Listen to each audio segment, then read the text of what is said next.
Well, good evening, everybody. I just want to welcome you to the 2021 Jerome J. Lohr College of Engineering Distinguished Engineers Banquet. My name is Bruce Berdanier. I'm very privileged to be able to serve as the Dean of the Lohr College of Engineering. One of the alumni that I met with Tom in the past couple of years asked me, what do you think it takes to be a great College of Engineering? And he answered before I could, so I guess he wasn't really asking me. He said that although we need great faculty, staff, and support, and we need all of our donors, he said we really need to recruit great students who will impact the world. And so this evening, I feel like we're gathered to honor two of our distinguished engineers who were great students in our programs and who went on to make big impacts in the world that we live in. So it's been a time, right, since the spring of 2020, and we've experienced some very unique and kind of rare impacts on the College of Engineering's operations, I think, as you all have in your lives.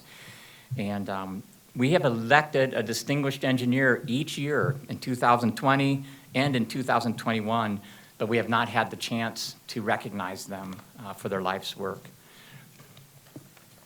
Earlier today, some of you might have been at a special ceremony where Jerry Lohr made an announcement of a significant gift to the South Dakota State University and to the Lohr College of Engineering. And tonight, we have chosen to have really one of our first events face-to-face to recognize the work of these two unique individuals. So Larry Weiss is our 2020 Distinguished Engineer, and Adolph Fejfar is our 2021 Distinguished Engineer. So if you've been at our events before, and we usually have them in the spring, and we call them our award ceremony, our college award ceremony. This will be a much smaller, focused event. We wanted to do this for the distinguished engineers specifically, and we really hope that next spring we'll be able to return to our historically typical, larger award event with, we'll have a new distinguished engineer in 2022, and we'll also be able to recognize all the great things that the students and the faculty and the staff have been doing throughout the year. So tonight, Mary Reeder, who's our program assistant, she and I worked on this, and we tried to come up with what we thought was a thoughtful and reasonable representation, of our university and of our students and of our faculty. And so we've invited just a few of our students and faculty and university leaders to be here to represent, with the awardees and their families tonight for this special event. So we sincerely tried to create the event. We hope that it will be significant and thoughtful in size, taking into account the impacts of COVID. So I want to start by making some introductions, and why don't you just let me introduce everybody, and then we'll have a big applause for them at the end of that. So. First of all, I want to recognize that President Barry Dunn and his wife Jolene are here with us. And our college namesake, Jerry Lohr, and his wife Jolene. And I think I said Jolene twice, so it was Jane the first time.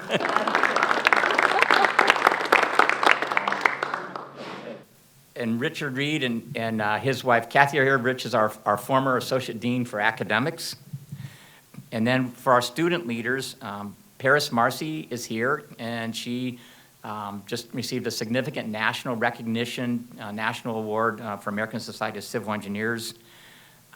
Caleb Huzenga, is Caleb here? Hey, Caleb, okay.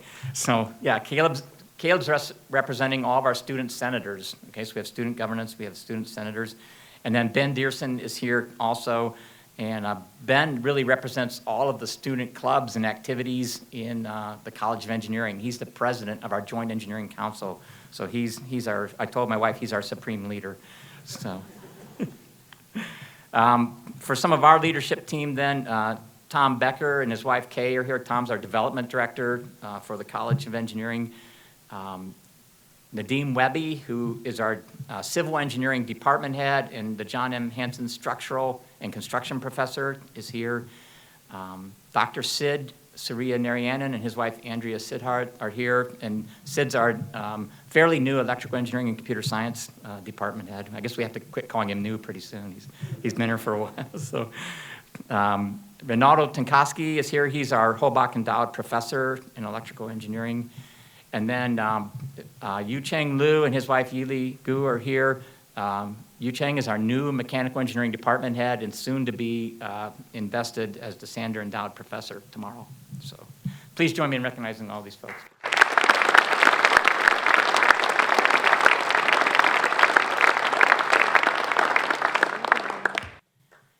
I would like to ask President Dunn to come up now and just give us some words of welcome, please.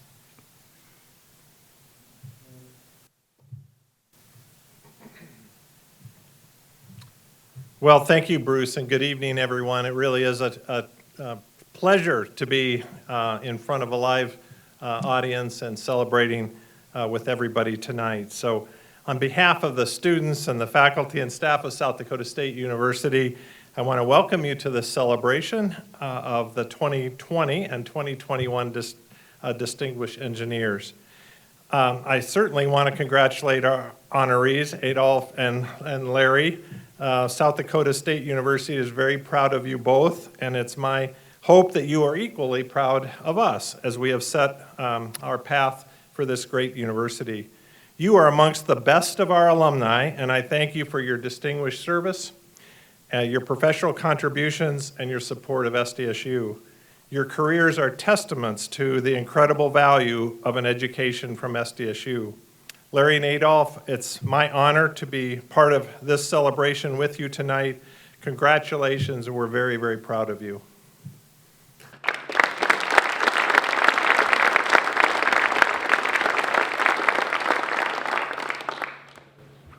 So I'm going to ask Paris Marcy to come up now. She's going to offer an invocation for us for the meal. And then once she has finished a prayer, then we'll start our meal. So please enjoy your dinner, and I'll come back to you in a little bit.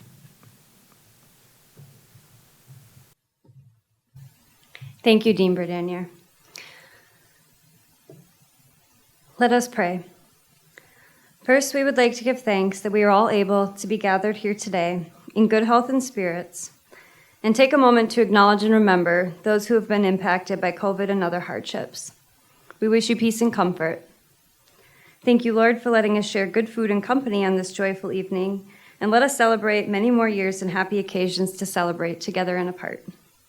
For health, for love, for food, and for friends, for all God's sons, dear Father, we thank thee. Amen.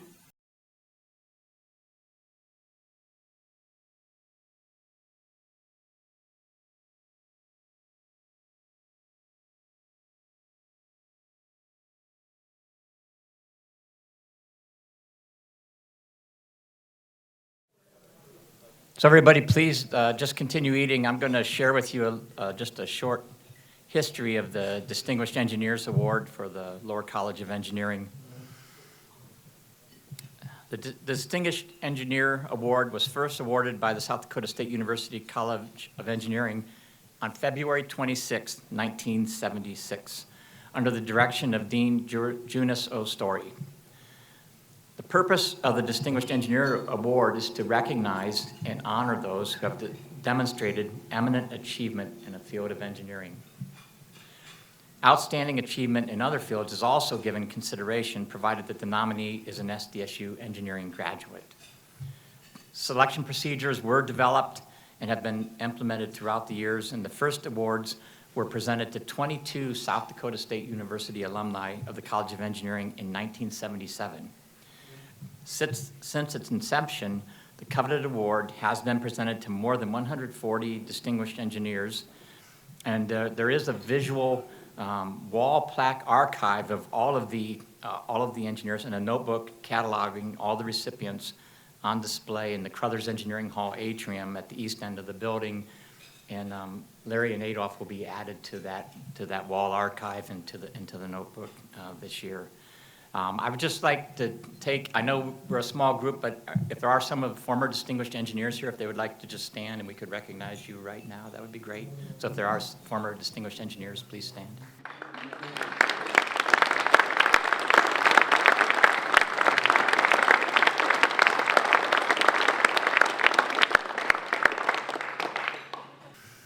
All right, so we're going to move into the next phase of our program, which is the actual presentation of the 2020 and 2021 Distinguished Engineers Award.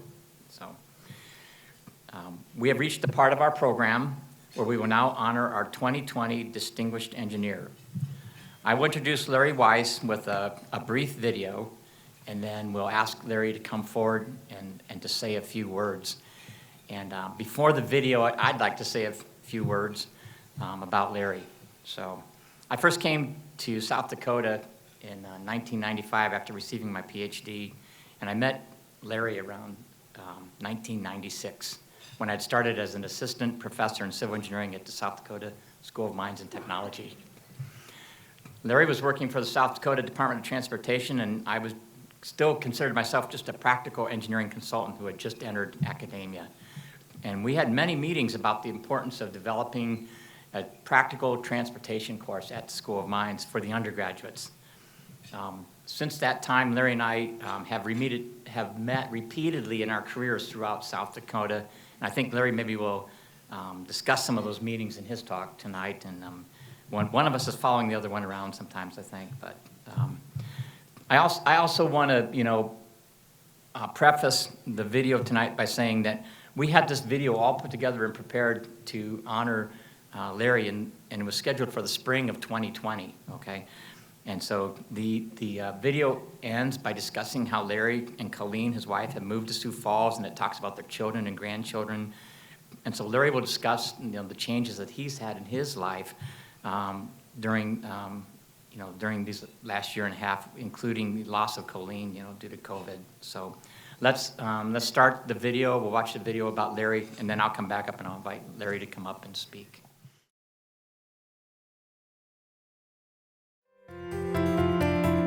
Larry Weiss, a 1963 graduate of the Agricultural Engineering program, is a retired chief engineer for the South Dakota Department of Transportation.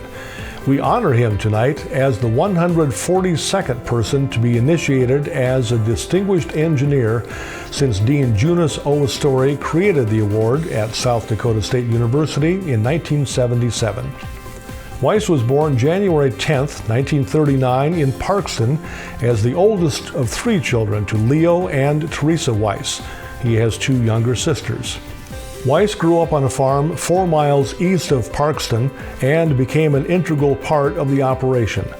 After graduating from Parkston High School in 1957, he stayed on the farm for 2 years, not starting college until fall 1959.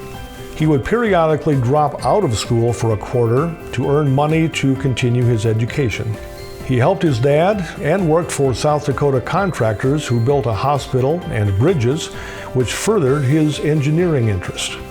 During his college years, he paid attention to the books, becoming a Dean's List student, and paid attention to his sergeant.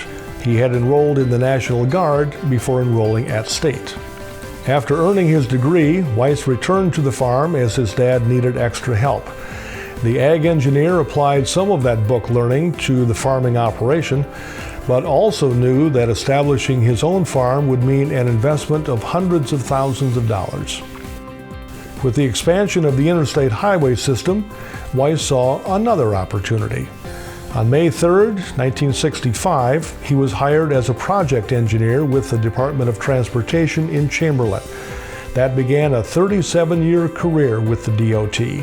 A year later, he moved to Pierre as a project engineer, where he did some of the first computer work with the department. He worked in Pierre for 10 years and then moved to Sioux Falls, where he served as a resident engineer and then as an area engineer. Weiss arrived in 1976 when 41st Street was being widened from a 2-lane road with a borrow ditch to a 7-lane urban street with a concrete surface.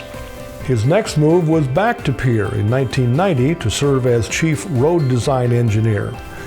From 1996 to 2002, he served as chief engineer, also in Pierre. During that time, he developed the first design-build project for the Department of Transportation, which allowed the construction of I-229 in Sioux Falls in 2 construction seasons rather than the estimated 4. The designer and the contractor worked simultaneously on the project.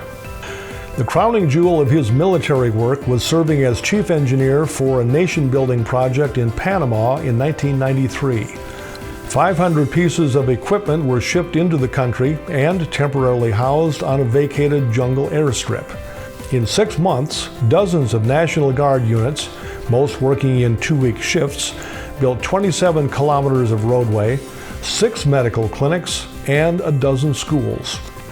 He said the South Dakota National Guard undertook the federally funded project because it gave the units a realistic feel for what it would be like if they were called into war. Units had just a few days to prepare paperwork and report to base. Then they boarded a plane in Rapid City. 6 hours later, they were in Panama City. He remembers 1 month that meant transitioning from minus 40 degrees wind chill to 95 degrees. His military deployment never took him into a war zone. In fact, his scariest experience was in South Dakota.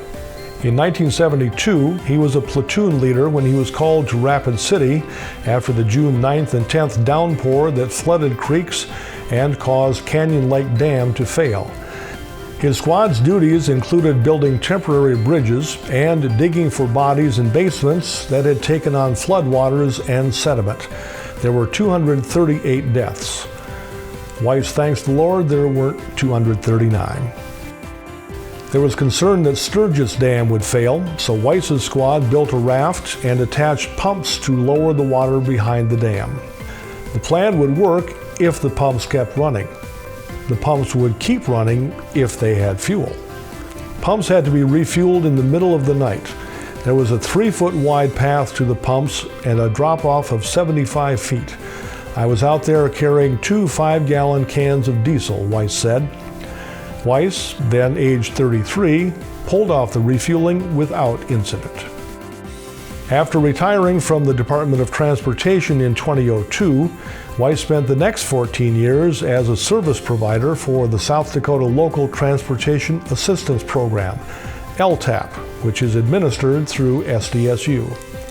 He provided engineering advice to 13 counties, more than 20 cities, and numerous townships and tribes on road and street construction projects to reduce local governmental waste and improve proficiency.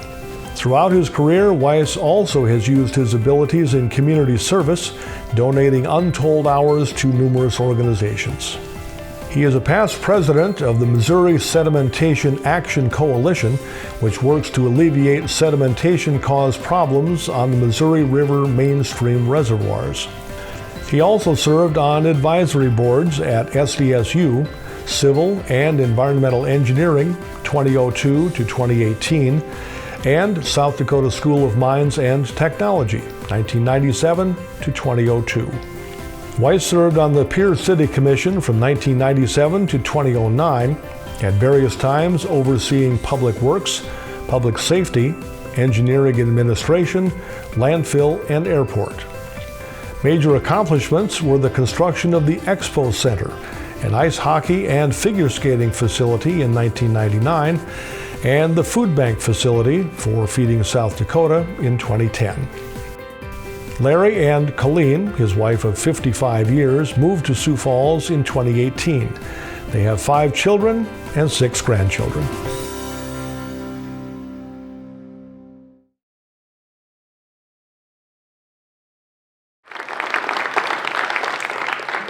Larry, would you come up and join me on the stage, please?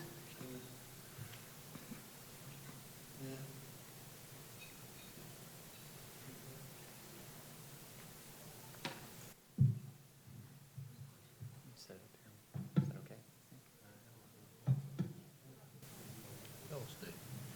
Okay.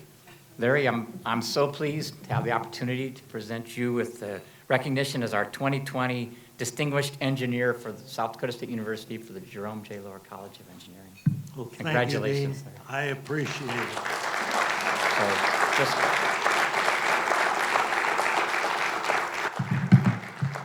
So just please go ahead and share some of your thoughts with us. Okay. Well, what an honor and what a surprise. First of all, I want to thank you all for attending tonight, realizing on a weeknight it's not always easy to attract a lot of folks that are still working. So I appreciate all of you being here. And let's give a hand to the caterer from SDSU who prepared the meal.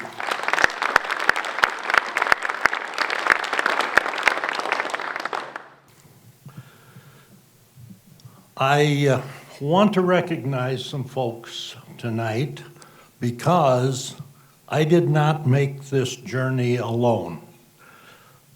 Many people helped me. A major reason for my success was a lady not present here tonight. She was at home raising 5 children. She was at home while I went to 400 National Guard weekend drills, 37 two-week annual training periods, 600 city commission meetings in Pierre, working nights at DOT, 2 trips to Germany, and 8 trips to Panama. That lady also did something else. I remember a statement I recently read that said, quote, "I touched the future. I taught." Colleen taught. And she also died on the 13th of April of 20. Without her help, I certainly would not be standing here tonight. So I very much appreciate that, and I hope she's looking down on all of us saying this is good. I'd like to introduce the family. I'll start over here with Connie and Tom. And raise your hand or stand, whatever you want to do. Connie owns and operates a dog boarding kennel just west of Valley Springs, and she can have 52 dogs. Can you imagine how much noise 52 dogs can make? Next, Kathy and Todd. Unfortunately, Todd's not here tonight, but Kathy is a social service worker at Avera Hospital. Robin and Mike. Robin is a caregiver at Lifescape in Sioux Falls. Steve, Penny, and Steele over here. Steve is the managing partner of an attorney firm in Chicago of about 20 attorneys. And Bruce, Gabe, and Tina. Tina and Gabe not able to be here tonight because Gabe is starting middle school this year, and they had to have an orientation today, so unfortunately they're not here. And I wished he could have been here because he's my favorite hockey goalie. I want to thank the family who grew up without my presence at important times while I was doing all these things that contributed to this recognition tonight. I'd also like to introduce my sister Eileen and her husband Jim from Sioux Falls, and my sister Jeannie and her husband Ken from Springfield. One other person I'd like to introduce as part of the family, so to speak, is Janine Holan. She is a family friend, a neighbor, and checked on our house for 6 months after we moved to Sioux Falls until it got sold. Thanks, Jude. Also, I'd like to thank Dr. Rich Reed. Where is Rich? There he is. Okay, all accounted for. Anyway, he sent me a note in late 2017 and said, you know, it's time we nominate you for this award. Start writing. So I did. And I wrote what I thought was quite a bit. And I sent it to him, and he said, this is a pretty high honor. Need a little more data. So I wrote some more.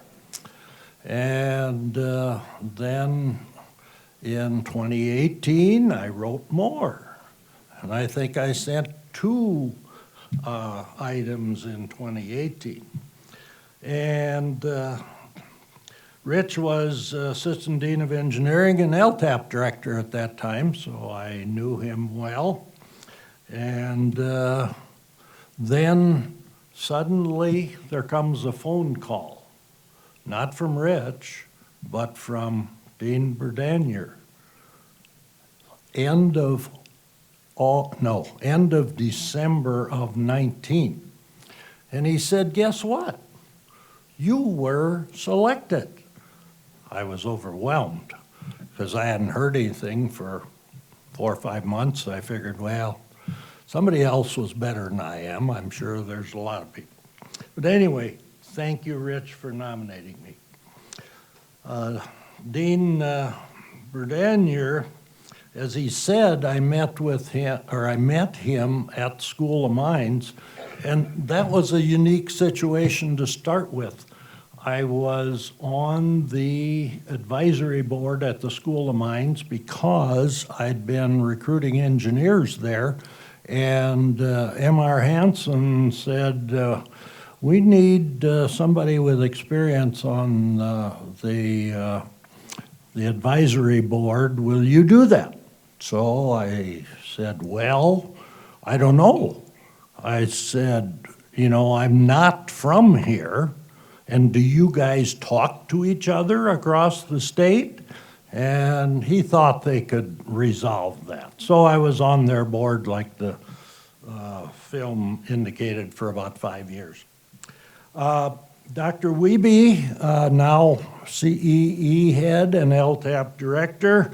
We worked together while I was in DOT on some research projects and other related things, so thank you. And those folks were certainly instrumental in my career. Now, there's others that were instrumental in how I got here. And I'm going to name some of these, and they're not here, but they were instrumental in my career. As you noted on the film, I had 4 careers. I retired 4 times. I couldn't figure out how to do it, so I had to keep going. Major General Harold Sikora appointed me to the 109th Engineer Group Command, which was a major command in the Guard in South Dakota, so I thank him. Major General Tim Reich, recently resigning as Adjutant General a year or so ago, nominated me for the Board of Military Engineering to be, military engineering, and he was instrumental in that. Colonel John Hirschman from Huron was the battalion commander on the ground for 6 months, excuse me, during that project. And I have a picture out here on the table of that project if you wish to look at it. It was a very challenging project, mountainous terrain, just a really good engineering challenge that helped me end my, to some degree at least, end my military engineering degree or career. Master Sergeant Gordy Kotab was the 137th Engineer Battalion Operations NCO in Wagner when I was battalion commander there, and he knew me so well that when I got to drill on Friday night and was asking questions of the staff, he already knew what questions I was going to ask and had the answers. So that's the sign of a good individual. Dick Howard, past DOT secretary for 12 years, appointed me as director of engineering in DOT. Joel and Chris Junt, this is an interesting story. They were both roadway designers when I and Colleen went back to Pierre in 1990. Young folks, do good, enjoyed working with them. One day, Joel came in my office and said, you know, I'm thinking about maybe I should go out in the field on construction and maintenance. Might be good for the future. So we talked for an hour or so, and I strongly encouraged that he do that, which he did. Went to Rapid City, spent a number of years there, got good construction maintenance experience. He is now the Secretary of Transportation. That was a good mentoring session. Dave Huft, DOT research engineer, probably the most competent technical individual I've worked with, and a friend. Thanks, Dave. Larry DeYoung, a road design expert that certainly helped me along when I became road design engineer. Lori Gill, a former commissioner and mayor with the city of Pierre. She and I worked together on the commission for 9 years. And we had an excellent relationship. And during that 9-year period, I sometimes made motions and made statements behind the city commission table that some people didn't agree with. Can you imagine that, an elected official not being agreed with? But anyway, one guy said one night after the meeting, "You're committing political suicide by some of the decisions you're making." And I said, "Really? Should I be worried?" First 3 times I ran, I was unopposed, so apparently nobody else wanted the job. So anyway, so be it. Kim and Jean McClary, where's Kim? There he is. Another story. Kim and I came from Parkston, both of us. But we didn't know that until many years later when he was in the Air Guard and I was in the Army Guard, and we're walking down the road in Panama doing a reconnaissance. And he said, "Where are you from?" And I said, "Parkston." He said, "Parkston, my God, that's where I'm from." We also spent a number of years on the Civil Environmental Engineering Advisory Board together. Greg and Denise Branow, another story. Greg was an equipment operator for a contractor in 1983. Came in my office unannounced one day, closed the door, sat down, said, "I want to be a contractor and I want you to tell me what I got to do to be a contractor." So, another mentoring session. We talked for an hour or so. With a used pickup, a little rented equipment, he started doing concrete paving. In 2020, he completed a $37 million project on I-229, 26th Street, Southeastern Avenue in Sioux Falls. Quite a change. Gary and Carol Johnson. Gary was the Associated General Contractors president in 1998. He came to me one day and said, "You know, we really need some training in our contractor forces, both supervisors and workers. You got all this military leadership background. Will you do some training?" I thought about it for a little while. I was either road design engineer or chief engineer, I don't remember at that time.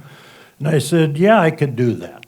So for 3 years, we had various training sessions, leadership, motivation, a variety of things, which certainly was helpful for the contractors. Ken and Diane Scorthes, where are they? There they are. Ken came to me in 2002 and said, "You know, we've had an LTAP position in Pierre for a number of years, but nobody in it.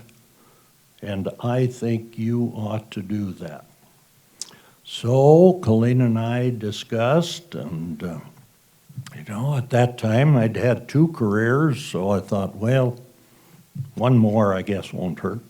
So started with LTAP in 2002, trying to help cities, counties, townships, tribes, and that was an excellent experience. Thanks for asking, Ken. There are many more here tonight that I should recognize. All my LTAP friends, and they came in uniform even. You must have got the memo to everybody, Greg. Okay. Wonderful working relationship with those guys and gals.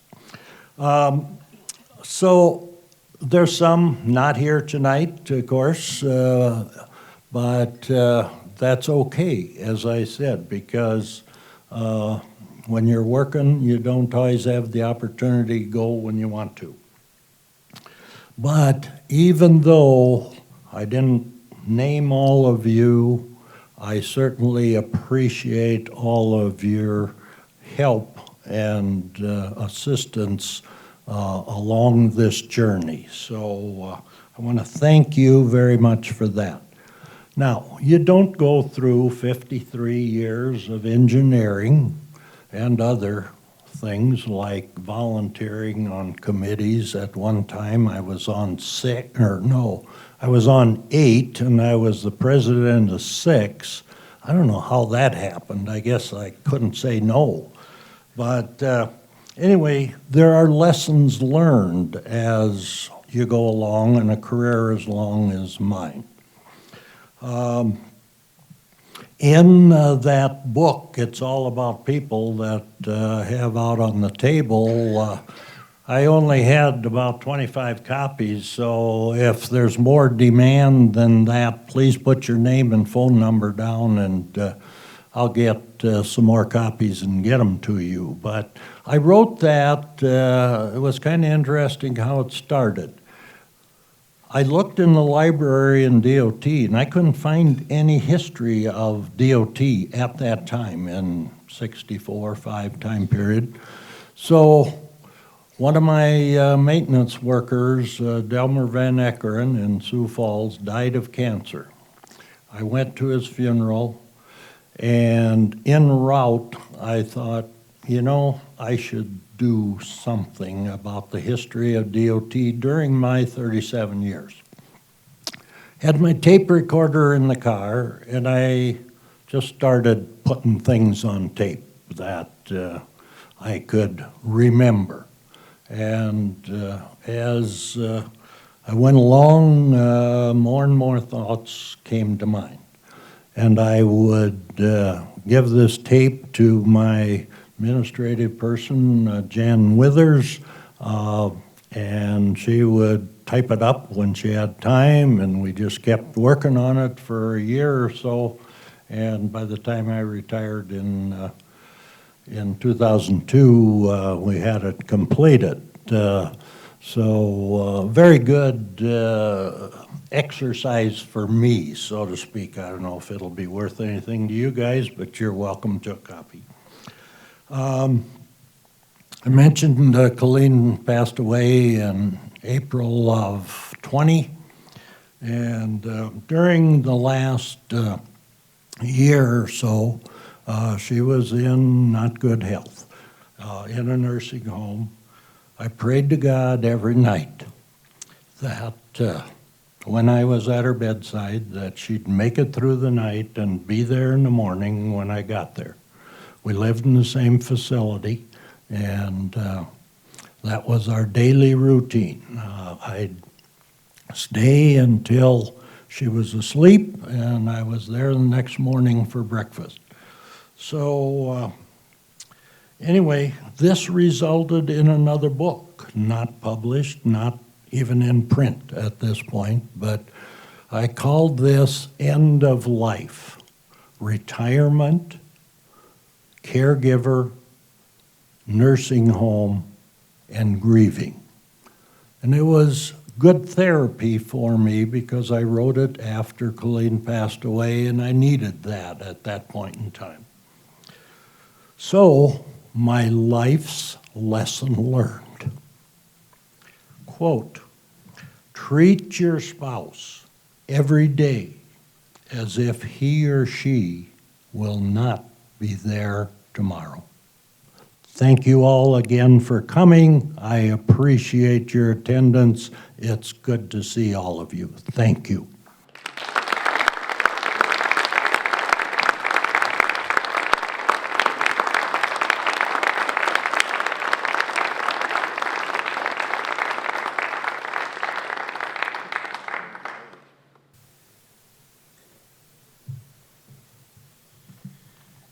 Well, thank you, Larry, for all those thoughts. It's really interesting to me, having spent the last 25 years in South Dakota, to see. I mean, you were really weaving in and out of all of our land grant mission for outreach, and you were always there as part of it for the work that we do, as at least at the engineering part for outreach to communities, and that's really neat. So, thank you so much. Okay, so. We have reached the part of our program now where we're going to honor our 2021 Distinguished Engineer. Adolph Fejfar will be introduced with a brief video, and then I'm going to ask him to come forward and say a few words.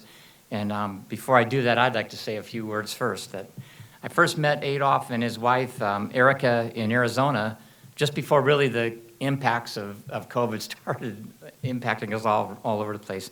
Tom Becker and I visited them at their home, and Adolph and his wife arranged a luncheon for us at their clubhouse for their housing development there in Arizona. And it was a really cool event. I really didn't know what to expect, but he invited everybody who lived in there from all of the universities in South Dakota, no matter where they went to school, which was really created a lively, great time for lunch, talking with all of them, and a lot of nice camaraderie and banter, as you might imagine, if you've been around talking between other universities, between the different alumni groups. So I was really impressed with that initial meeting when I met Adolph, all that he had accomplished in his life and the stories that he shared with me about that.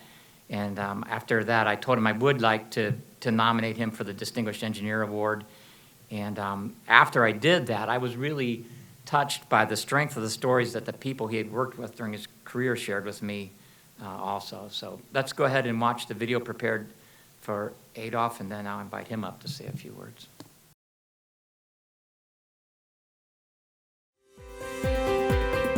Adolph Fejfar, a 1959 graduate of the electrical engineering program, retired from Mitre Corp after a career as a ground and aviation electronics engineer. We honor him tonight as the 143rd person to be initiated as a distinguished engineer since Dean Junius O. Story created the award at South Dakota State University in 1977. Fejfar worked full-time with the federally funded research firm from 1966 to 2000 and became the international expert on a synchronous military communication system now used in 48 countries. He was born on March 4, 1937 in Tabor as the oldest of 9 children of Bill and Helen Fejfar. In those pre-television days, his dad opened a theater. The projectionist, a few years older than Adolph, planned to become an electrical engineer. Fejfar decided he would too. Fejfar, who played 6-man football at Tabor High School, planned to pick up pre-engineering classes at nearby Southern State and then go to the School of Mines. But in the summer after his 1955 graduation from Tabor High, legendary South Dakota State football coach Ralph Ginn called the Fejfar house and asked Adolph if he would like a scholarship to play football at State. "It took me only a few seconds to accept the offer," said Fejfar. With limited math in Tabor, he had to complete his high school math during the first quarter of college to get into the College of Engineering.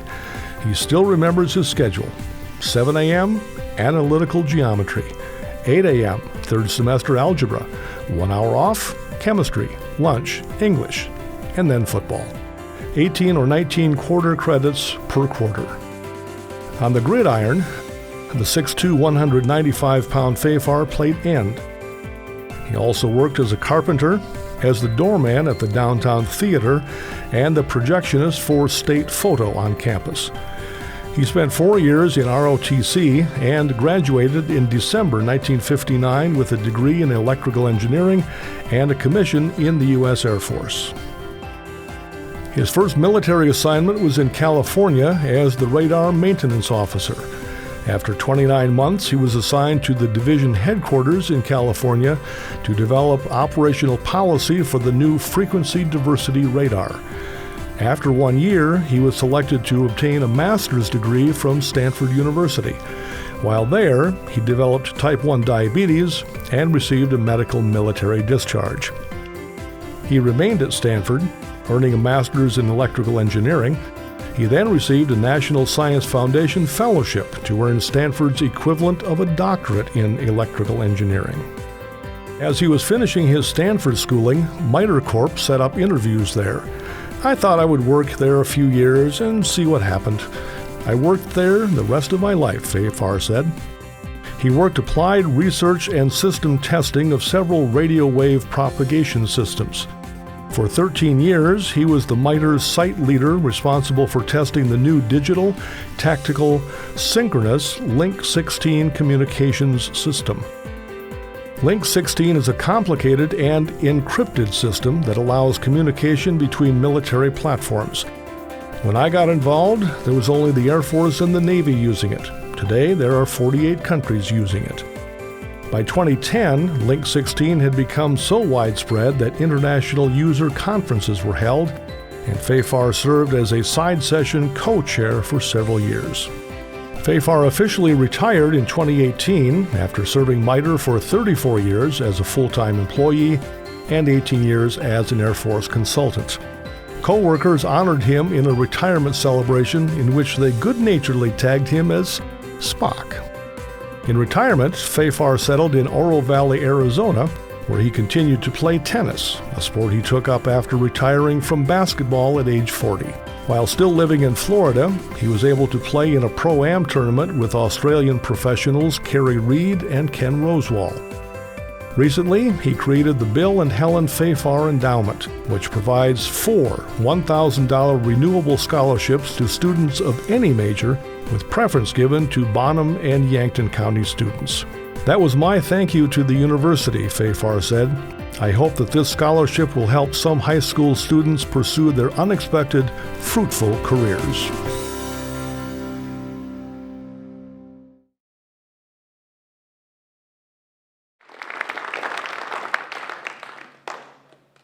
Adolph, would you please come up to the stage to be recognized?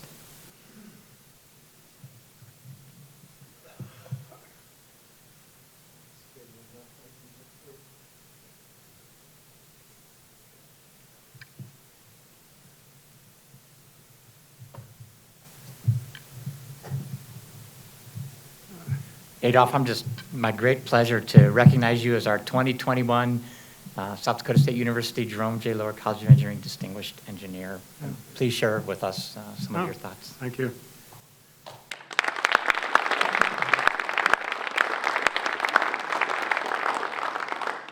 Well, first of all, I'd like to thank the people at State who went through the daring of nominating for this award. The film covered everything I did. I'm not sure there's anything else to say, but I've got a few.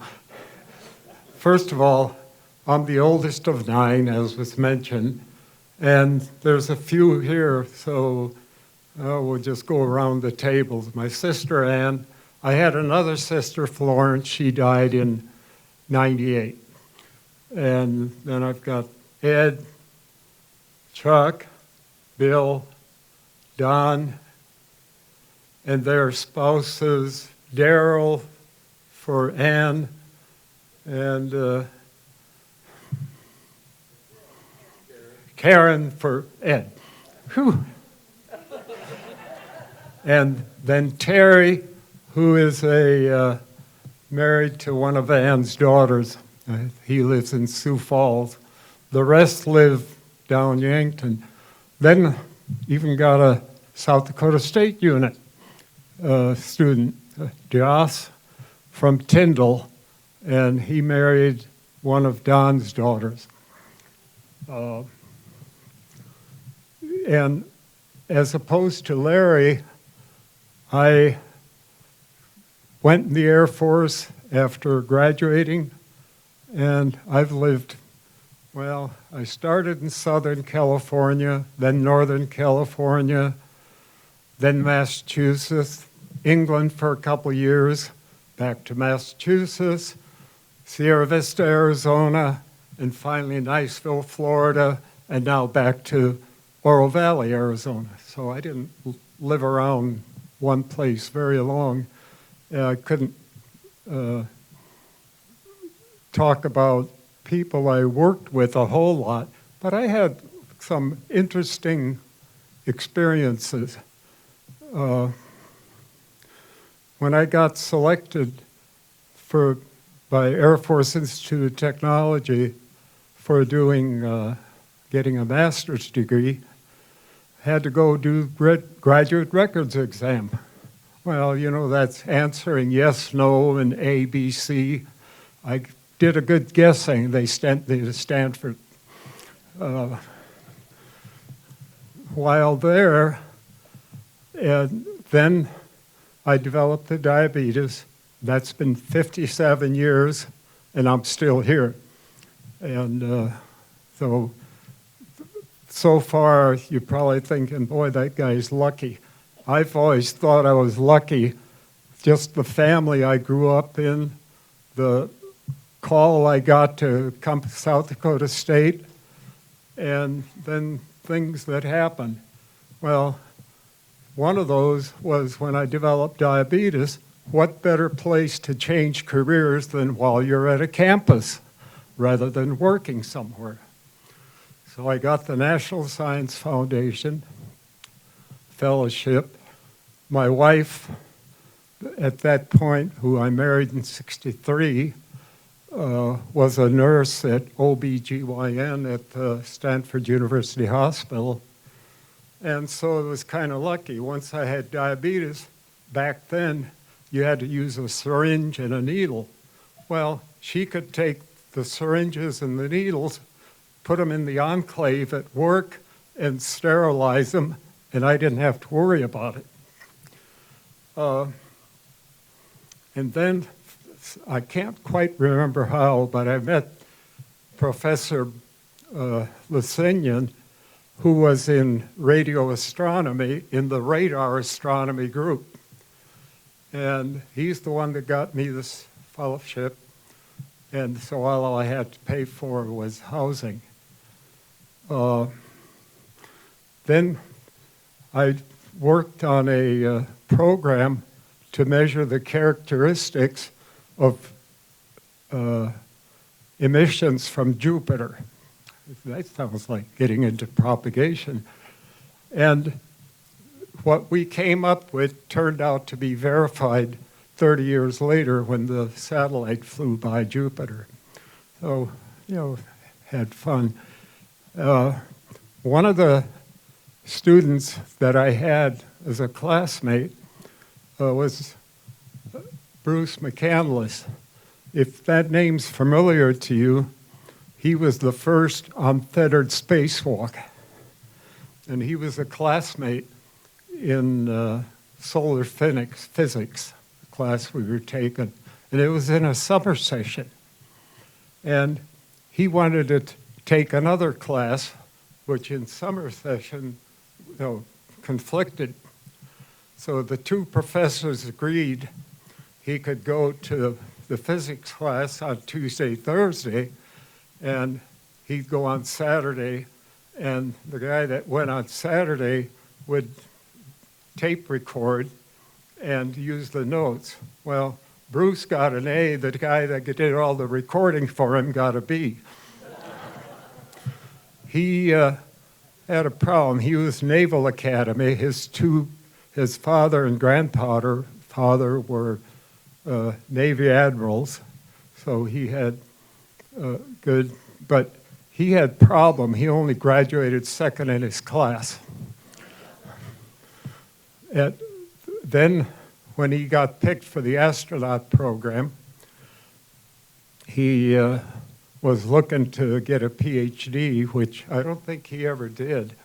But he again, on the first try at Stanford, on the qualifying orals, he only came in second. Most PhD candidates go 2 or 3 tries before they make it. And then Owen Garriott was a professor I had a class from who got picked for the Skylab program and went up in that. So that, I got bumped into some interesting people. So then when I went to work for MITRE, it's a federally funded research development company, works only for DOD now. Back when I started, it was just Air Force, but now they work for all the services. They work for other, like Congress and other places doing data processing. They were involved in the internet development, and interesting company. Out of about 2,000 staff, 25% had PhDs. 50% had additional degrees, and 25 other percent were bachelor's or equivalent experience in industry.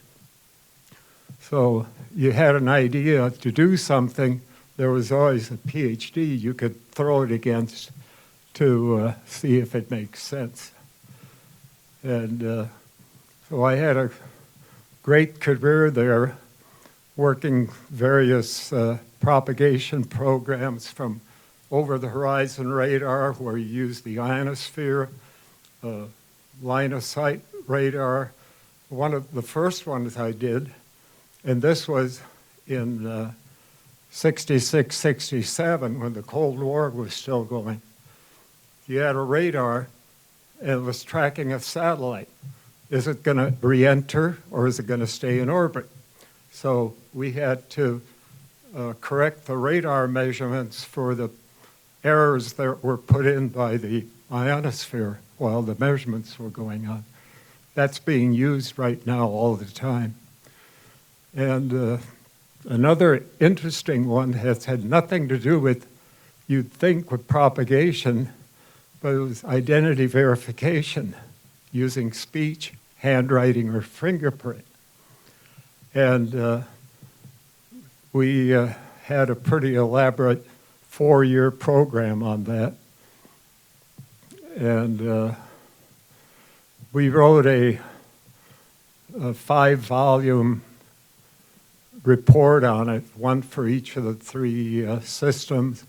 Then I wrote a hybrid to, if you combine the 3, could you improve your security on how you allowed people to go in. It wasn't identification, it was just identity verification. So that got me to that one.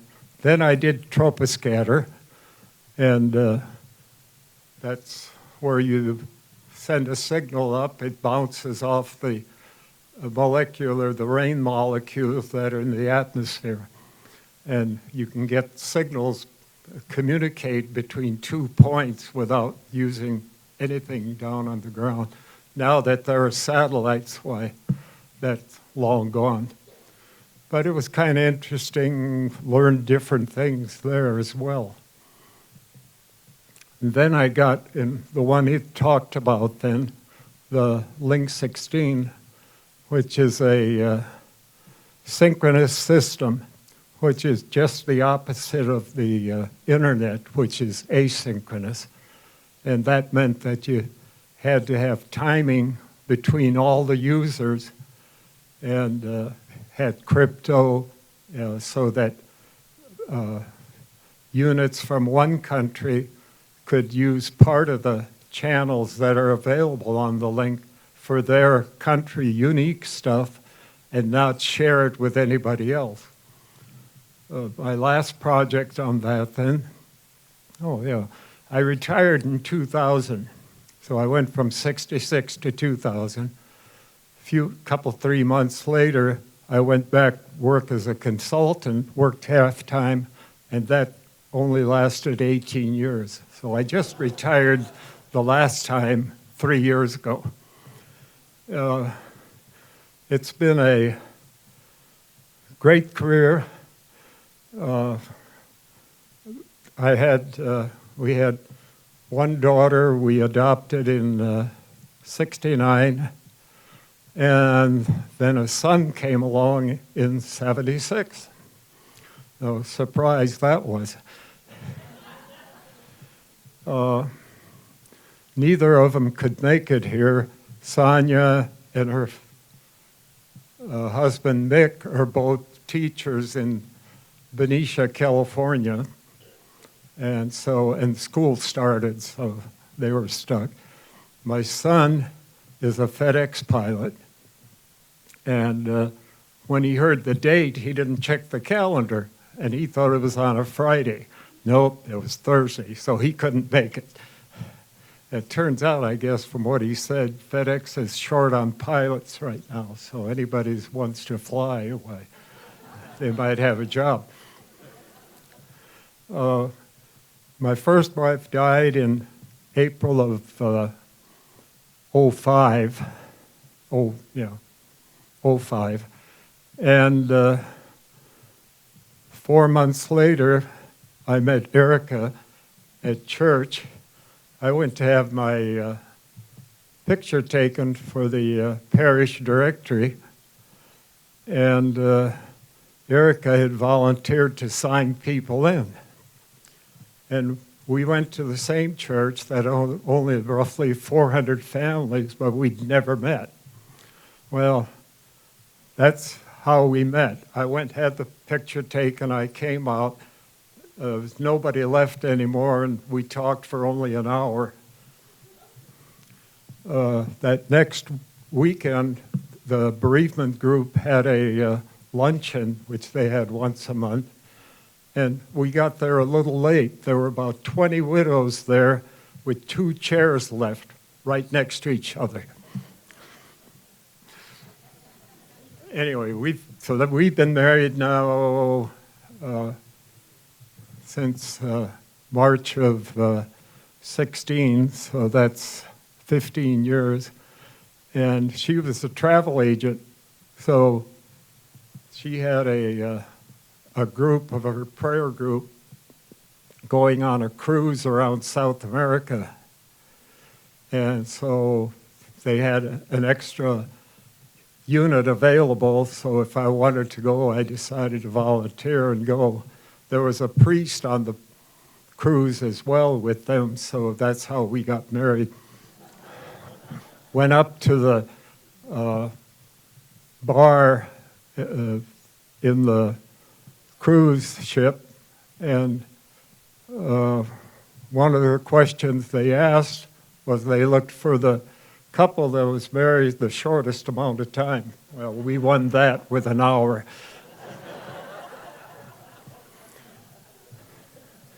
Of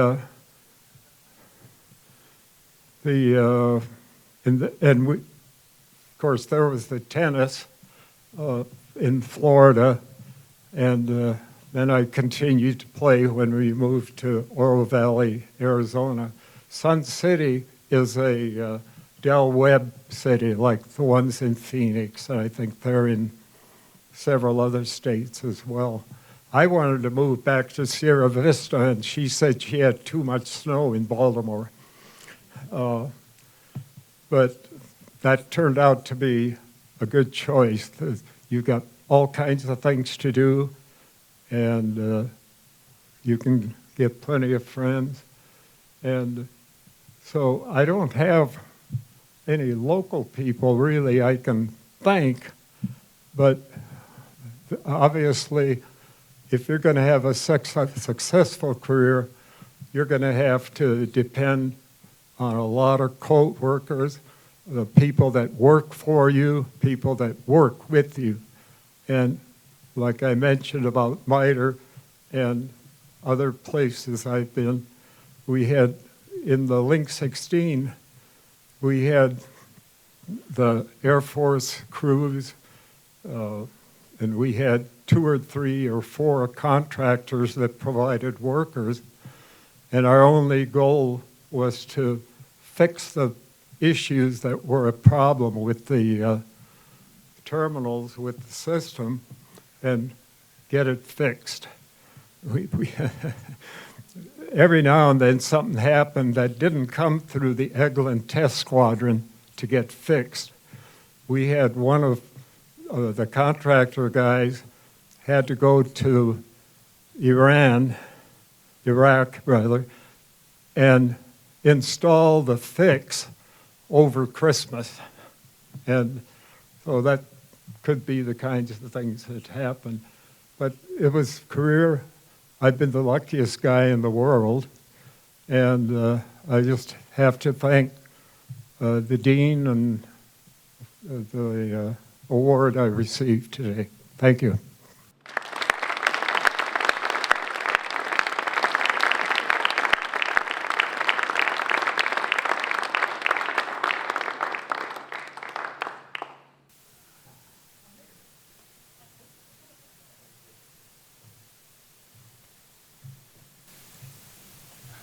Thanks, Adolph, for those words. It's really, really nice presentation. So we've had a really great week here, and with Jerry Lord visiting our campus too, and the new gift commitment that he just made to the College of Engineering today.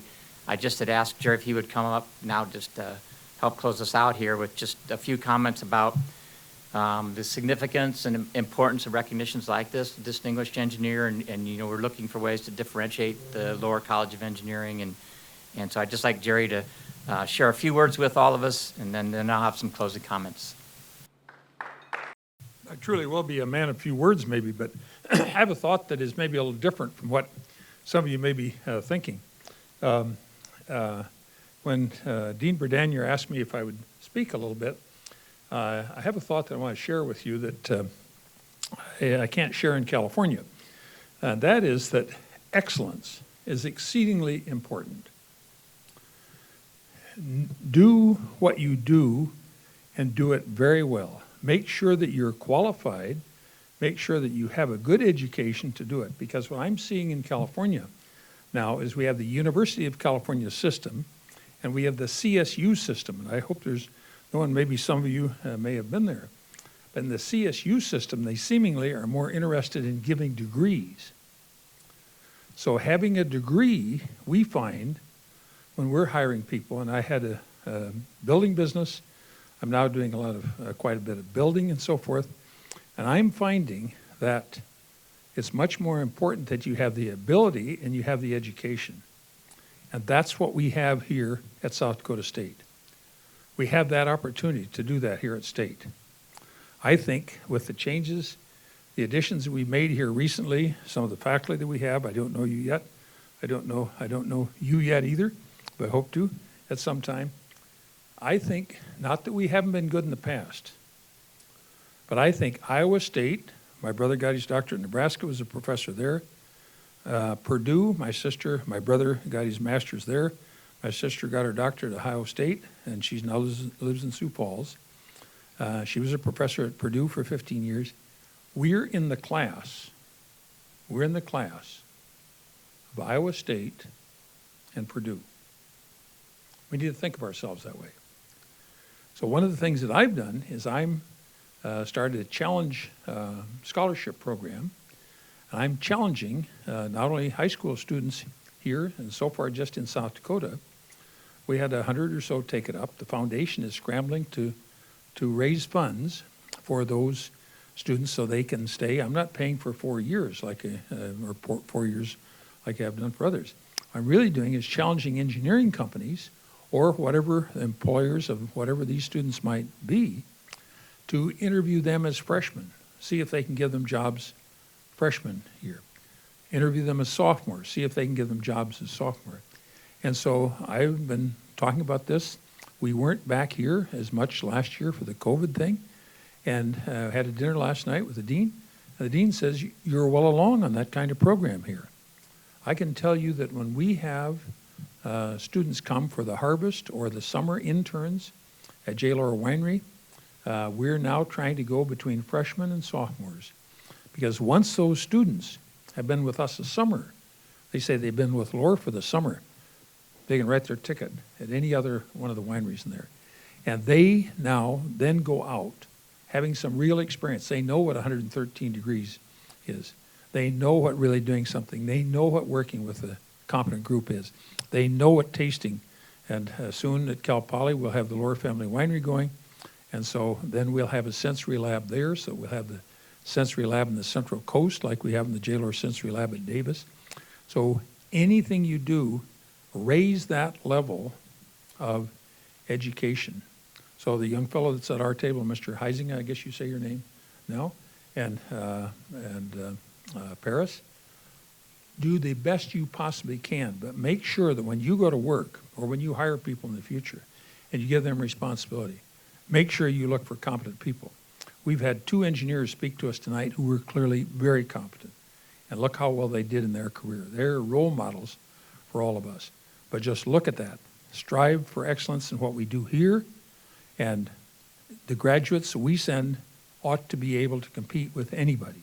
They just don't have a degree, they have an education, and I want you employers to give them experience. Thank you, Dean.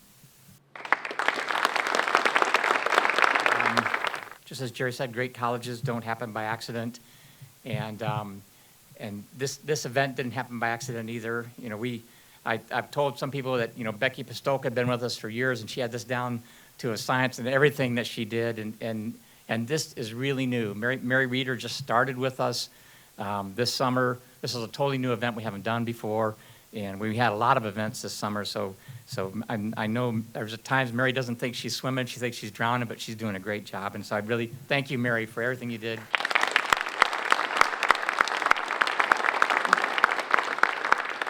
So congratulations to both of our new distinguished engineers. Thank you, everybody, for your support of the Jerome J. Lower College of Engineering and South Dakota State University, and for coming to be with us to honor the distinguished engineers tonight. So have a great evening. Thank you very much.